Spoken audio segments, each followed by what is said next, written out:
Welcome to Whitewater, a place you can belong before you believe. Wherever you are on your spiritual journey, we want to help you take your next steps towards Jesus. We're both a gathered and scattered church, meeting on Sundays at Cascade Christian and in homes, parks, backyards, and online. We exist to be a blessing and bring the whole person and the whole community into a flourishing life with Jesus. Welcome to Whitewater.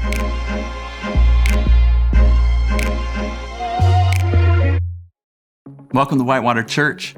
If you've been joining us on our online campus, I just want you to know that we see you, we love you, and we just appreciate how you've engaged with our church in these times. And many of you guys have written into us, encouragement or ways that we could pray for you. And man, it's been so amazing to connect that way. You know, if you've been impacted by the online campus or you just love our church and you want to serve, but you can't serve in person, I just want to let you know the best way to serve is through your giving and your sharing. I just want to invite you to give toward the ministry here with the online campus. Your giving helps this ministry flourish and continue to reach people for Jesus Christ. Would you help us continue to bring the love, encouragement, and hope of Jesus to a real hurting world right now?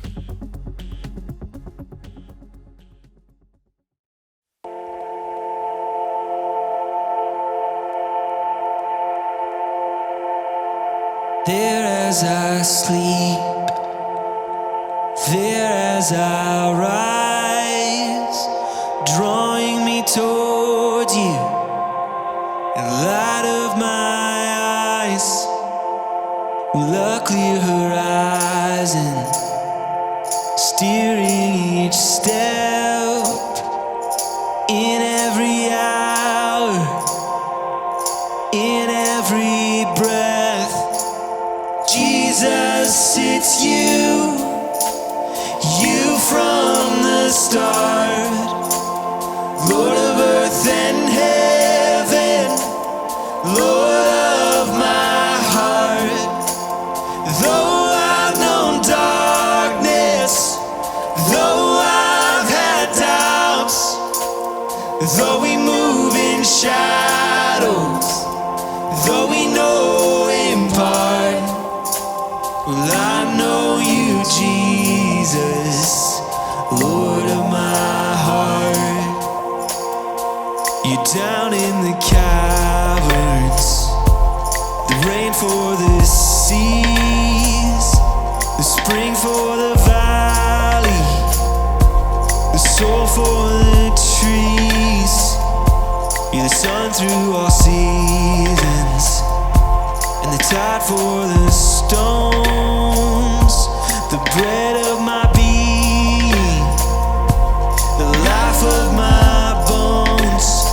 'Cause Jesus, it's you from the start, Lord of earth and heaven, Lord of my heart. Though I've known darkness, though I've had doubts,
everyone, I'm Alante. And I'm Alicia. We are glad you are here. Whether you're watching us online or on campus, know that Whitewater is a place where you can belong before you believe and find lasting community.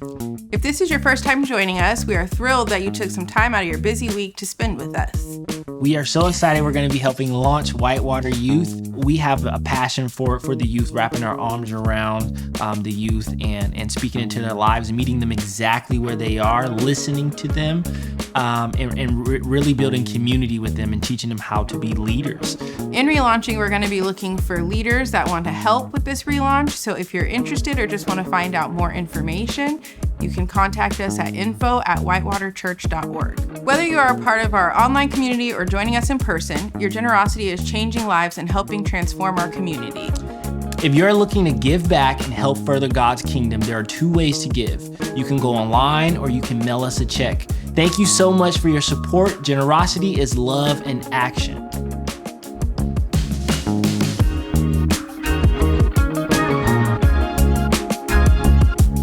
Welcome back to week 2 of Counselor's Corner. How are you doing with the stress, anxiety, and the feeling of maybe being overwhelmed in this season? Psalm 69 says this, "Save me, O God, for the floodwaters are up to my neck. Deeper and deeper I sink into the mire. I can't find a foothold. I'm in deep water, and the floods are overwhelming me. I'm exhausted from crying for help.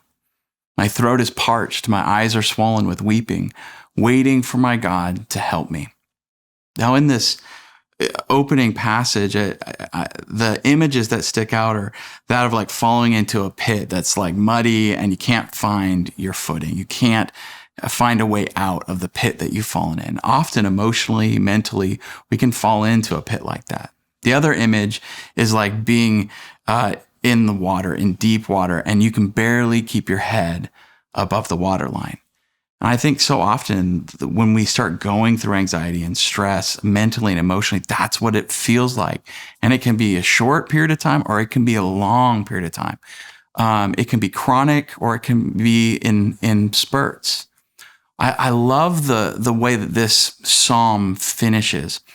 In verse 13, it says, "But I keep praying to you, Lord, hoping this time you will show me your favor. In your unfailing love, O God, answer my prayer with your sure salvation. Rescue me from the mud. Don't let me sink any deeper. Take me from those who hate me. Pull me from these deep waters. Don't let the floods overwhelm me, or the deep waters swallow me, or the pit of death devour me. Answer my prayers, O Lord, for your unfailing love is wonderful.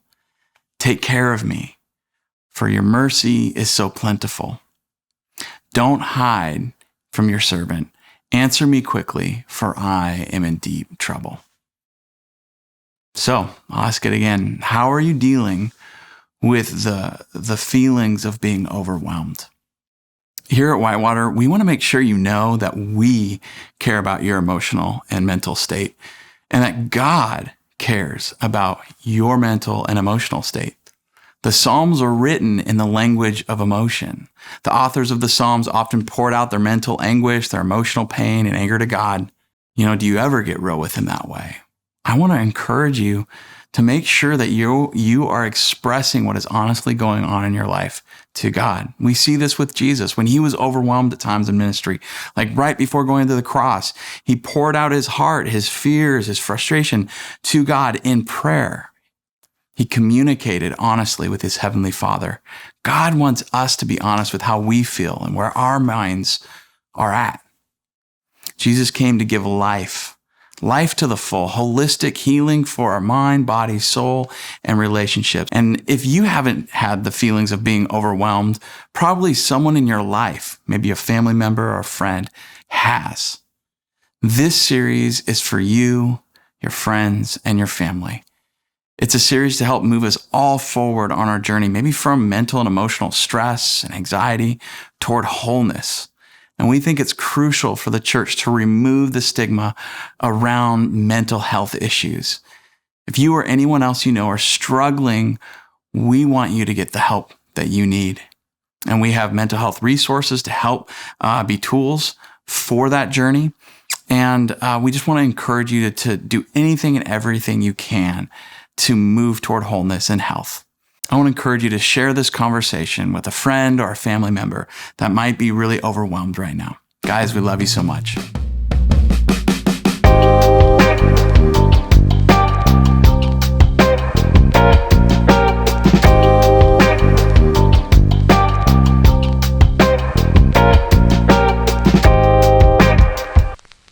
Good question. I think as kids are going back to school and we're transitioning into kind of a more normal form of school, I think it's really, really important that you check in on expectations, both as a parent and as a student. Mainly because I think we just want so badly for school to be normal, for this fall to feel like it used to be when we went to school, and it's not. It's not going to be the same, right? And so I think we really need to have those conversations as families about expectations. Mom and Dad, what are your expectations of what school's going to look like this year with the kids? And then have that conversation with your kids that are going to school. What are their hopes and what are their expectations around school? Because I think if we go into this fall with the expectation that school's going to be like it used to, we're going to have a lot of frustration, we're going to have even more anxiety, and we're going to have a lot of disappointment. Know, as a part of those expectations, that we're all fatigued. We're all emotionally and mentally fatigued. And our bandwidth for being with people is actually pretty significantly lower. So for your kiddos to go from being at home for school to now Monday through Friday being back in school, they're going to be exhausted. And I have families tell me, "Oh, we didn't change our life around the pandemic. We kept life normal. We haven't made any differences." There's actually so many differences. Whether you felt like you changed that in your family culture or not, there is differences in that kids were not publicly in school, or if they were very socially distanced in small classrooms with masks and, whatever safety protocols that schools put in place. And they're just in smaller circles. So going from that to now full-time school is going to be a big shift mentally, emotionally, and physically. So I would create a lot of bandwidth for rest and a lot of bandwidth for grace for each other. I would just anticipate this transition being a little bumpy and kids being a little extra tired. And that's okay. That doesn't mean something's wrong. It just means we're all adjusting to this new normal. And then I would encourage you, kids are really, they're really adaptable. They are amazing at taking on transitions in many ways much better than we are as adults. You think about kids when they fall down flat on their face and then hop back up and keep running, right? We say their bones are made of rubber. In so many ways, their ability to adapt to different social changes is oftentimes better than us. So be careful not to even put on your maybe anxiety or disappointment about the year onto them, and just let them enjoy the process that they're going to be going through with school. We as adults and teenagers, I would say, look out for your high school kids. We remember a lot about what life was like before this. Our younger kids, this is happening during so much of their primary developmental years. And while as adults, sometimes that makes us feel sad for them, the reality is this is somewhat normal for them. This is less maybe of a, big tension point between what was and what is. For them, this is sort of what is. And so just know they're going to adapt. They're going to go with the flow. And the more that you just give them opportunities to process that with you will be helpful. So I would encourage weekly check-ins, just happy crappies or highs and lows, however you want to do that with your family. Just give opportunity for them to talk about something that went good and something that was challenging. Give space for that. And give grace to yourself and to your kiddos. This is another big transition, but they have the tools they need, and so do you.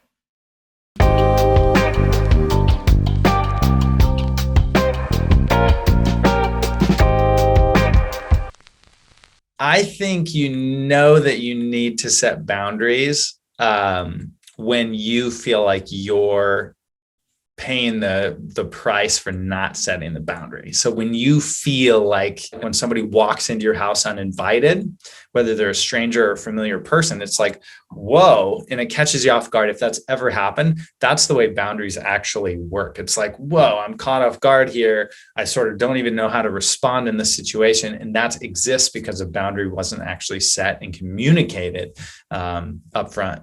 A lot of people think, wow, it's mean to put boundaries up. It's actually kind to put boundaries up. I think we tell ourselves that something bad will happen if we set a boundary, that the relationship will end or something like that.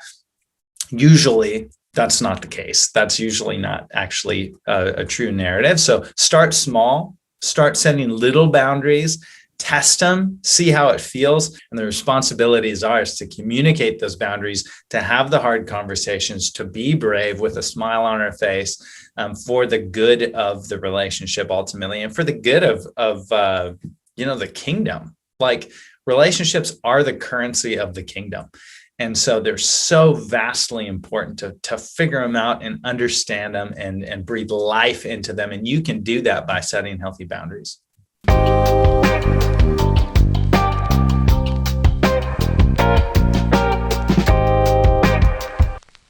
I think self-care is critical. And we approach at Novo Life, we approach self-care sort of like threefold, because we believe we're body, mind, and spirit. We're made up of those three constituent parts. It's important to address those when you're talking about self-care, when you're talking about rest.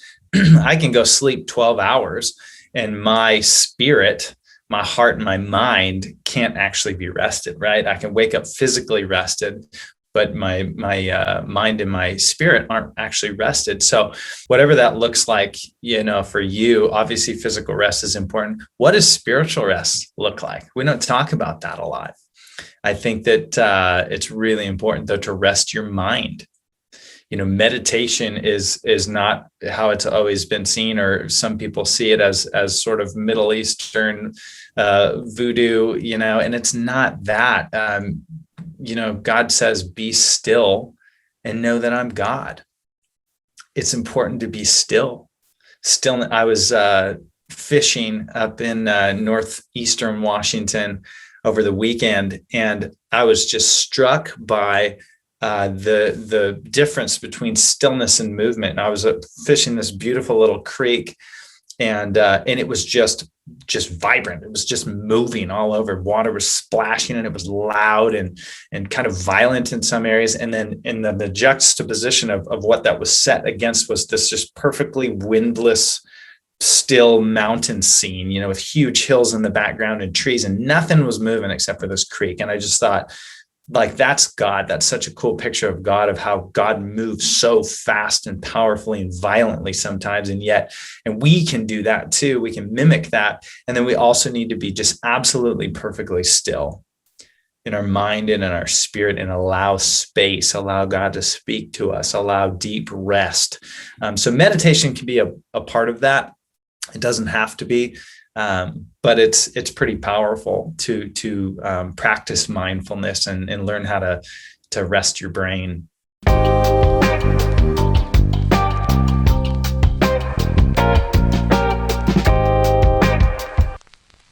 Well, we have all had some practice in this year, whether we've been successful or failed miserably in this area. I think we are all having tense conversations with friends and family. I know for me, it's been almost surprising. People that I've naturally agreed with for so much of my life, I'm finding this year we have difference of opinions, and we're kind of splitting on some things, and that can be really uncomfortable. If you can keep relationship at the forefront, this is super important. So especially with friends and family, those relationships probably matter a lot to you. And yes, the political or the, just differences of opinions this year can feel like it is the main thing, but I would encourage you to try and keep the relationship the main thing. And if there are friends and family that you just can't have a good conversation with about those things, then maybe that needs to be the conversation. Is this is something we would rather not talk about when we're together, because I care about you, because I love you, and because I want relationship with you. That needs to be the priority. Do you have people in your life that you can share openly about those frustrations or the things that you're processing with? It's not going to be everybody, but I encourage you to have one or two people where you do feel like you can connect and process with, because we are processing a lot this year. And if that needs to be in therapy, then yeah, find a good therapist that you feel like you can process that with. Find someone you can openly process with. And then know who you can't also.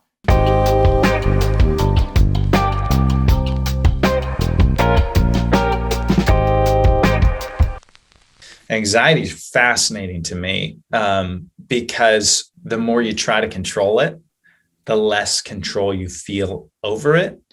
And so there's some real specific ways to deal with anxiety. A big one of them is mindfulness. So in other words, paying attention to the thought that you have when you're having the thought. So externalizing yourself from that thought and not actually staying in the soup, but going, well, I just had this thought. I'm just going to kind of let that go. I'm not going to try to control it. I'm not going to, meditate on it or think about it too long. I'm just going to let it go. So that's one quick, tip to dealing with anxiety. Fear is also interesting because it's natural, it's healthy, it keeps us alive a lot of times, but it's never a good basis for decision making. We should never make a decision based on fear or have that be the loudest voice that we're actually listening to. You should be wise about it. We should lead with wisdom in our decision making and have a logical process for that, right? Not an emotional fear-based process. We're not supposed to have a spirit of fear. So wisdom's always just on the other side of that. We just have to skip over the fear sometimes and go, you know what? I'm not actually going to make a decision based on that fear.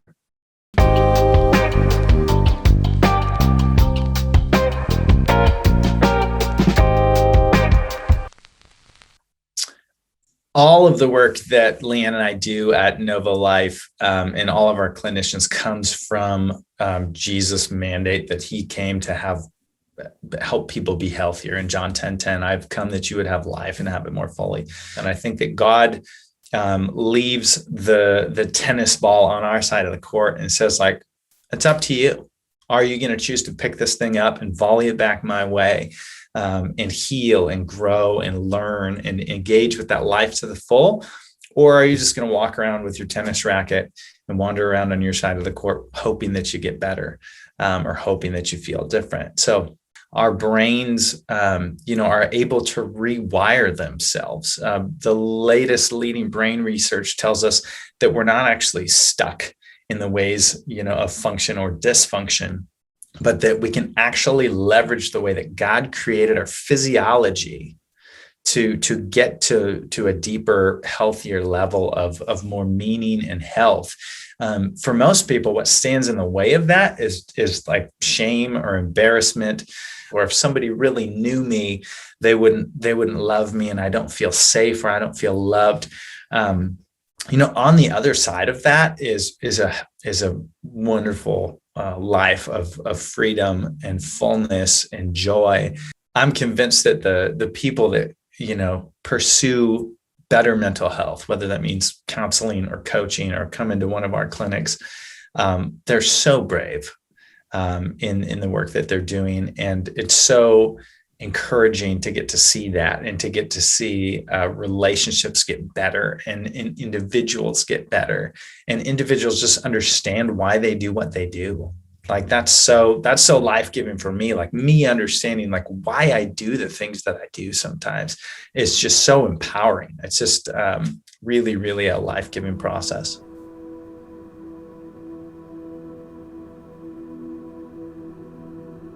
When I think about growing up in the church and in a homeschooled community, mental health was never really a conversation that was had around me. I would think about or hear about people who maybe had anxiety or depression, eating disorders, or self-harm tendencies.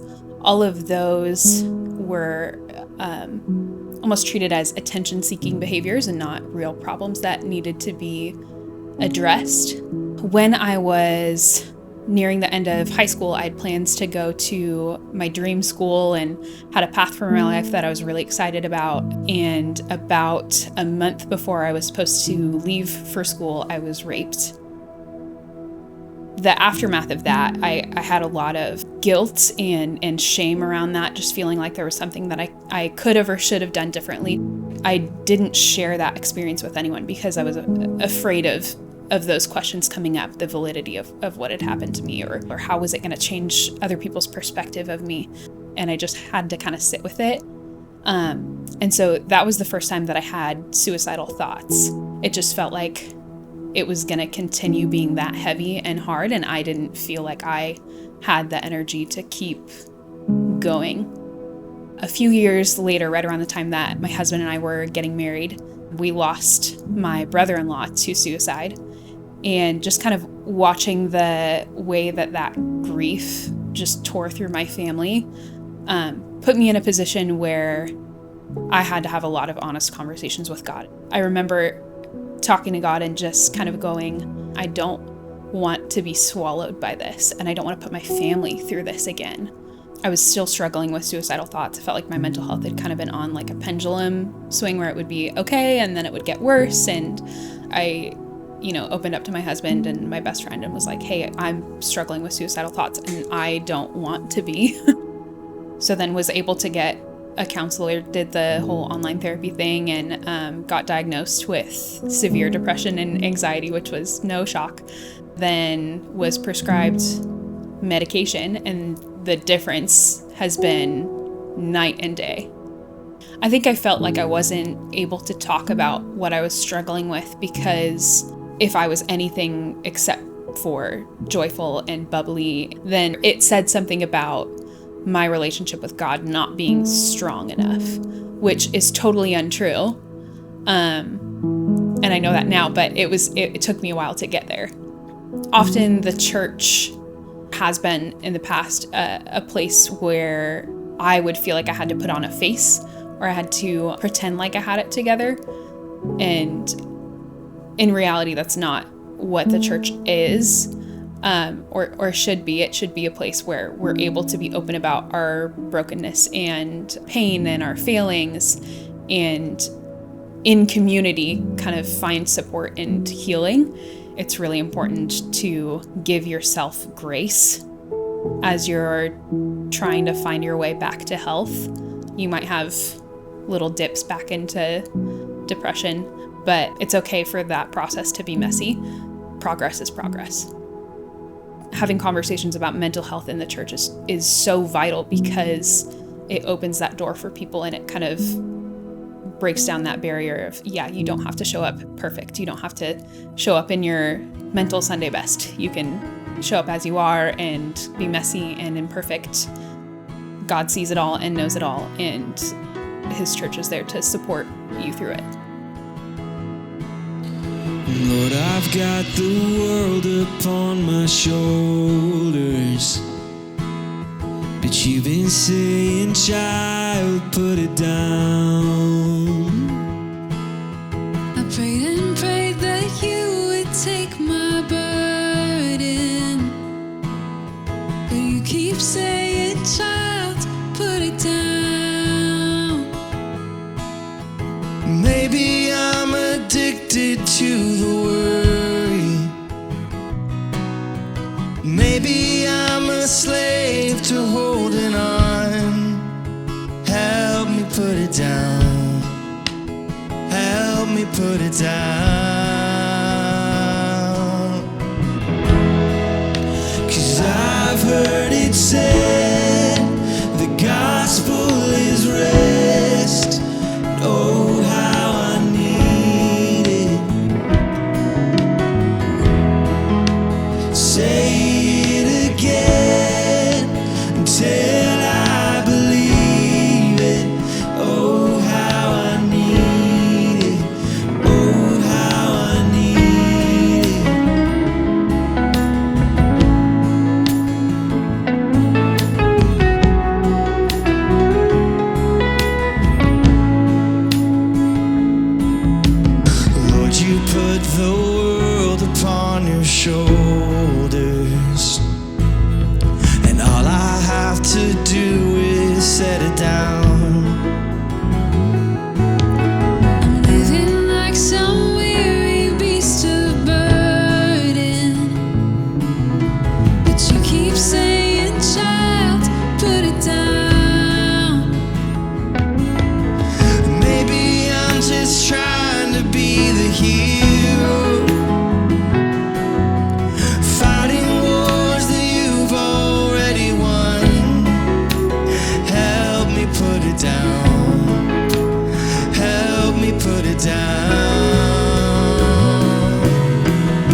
say it again until I believe it.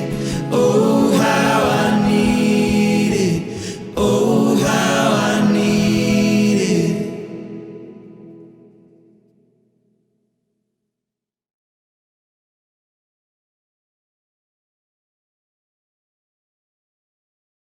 it.